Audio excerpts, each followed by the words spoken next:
বিসমিল্লাহির রাহমানির রাহিম। আজ আমি তোমাদের সামনে হজরত ইউসুফ আলাইহিসসালাম ও জুলেখার কাহিনী বিস্তারিতভাবে তুলে ধরব। হজরত ইউসুফ আলাইহিসসালাম ছিলেন হজরত ইয়াকুব আলাইহিসসালামের অতি প্রিয় সন্তান। ছোটবেলায় একদিন তিনি একটি আশ্চর্য স্বপ্ন দেখলেন। তিনি দেখলেন 11টি নক্ষত্র, সূর্য এবং চাঁদ তাকে সেজদা করছে। এই স্বপ্নটি তিনি তার বাবা ইয়াকুব আলাইহিসসালামকে বললে তিনি বুঝতে পারলেন ভবিষ্যতে ইউসুফ আলাইহিসসালাম অনেক বড় মর্যাদা লাভ করবেন। তাই তিনি তাকে সতর্ক করলেন যেন ভাইদের কাছে এই স্বপ্ন না বলে। কিন্তু ইউসুফ আলাইহিসসালামের ভাইরা তার প্রতি ঈর্ষান্বিত ছিল। তারা বাবার ভালোবাসা সহ্য করতে পারছিল না। একদিন তারা পরিকল্পনা করল ইউসুফ আলাইহিসসালামকে সরিয়ে দেবে। তারা বাবার কাছে অনুমতি নিয়ে ইউসুফ আলাইহিসসালামকে বাইরে নিয়ে যায় এবং একটি গভীর কূপে ফেলে দেয়।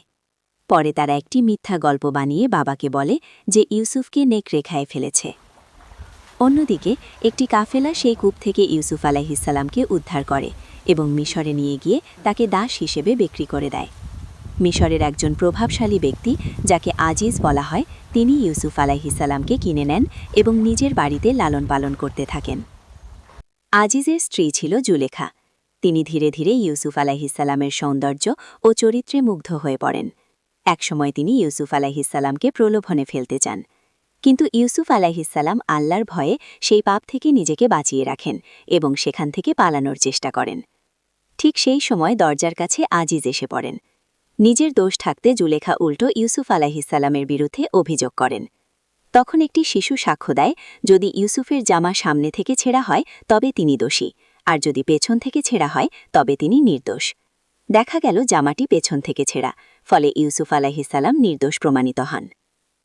তবুও সমাজের চাপের কারণে ইউসুফ আলাইহিসসালামকে কারাগারে পাঠানো হয়।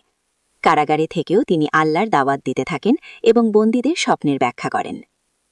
একসময় মিশরের রাজা একটি অদ্ভুত স্বপ্ন দেখেন। 7টি মোটা গরু 7টি শুকনো গরুকে খেয়ে ফেলছে। কেউ এই স্বপ্নের ব্যাখ্যা দিতে পারছিল না।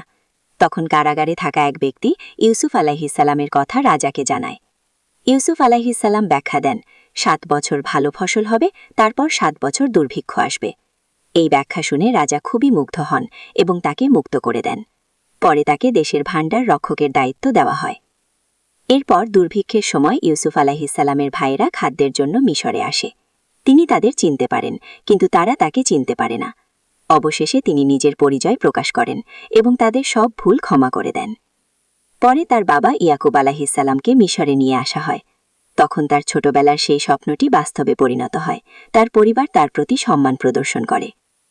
জুলেখার ব্যাপারে বলা হয়, তিনি পরে নিজের ভুল বুঝতে পারেন, আল্লাহর কাছে তওবা করেন এবং সৎ পথে ফিরে আসেন।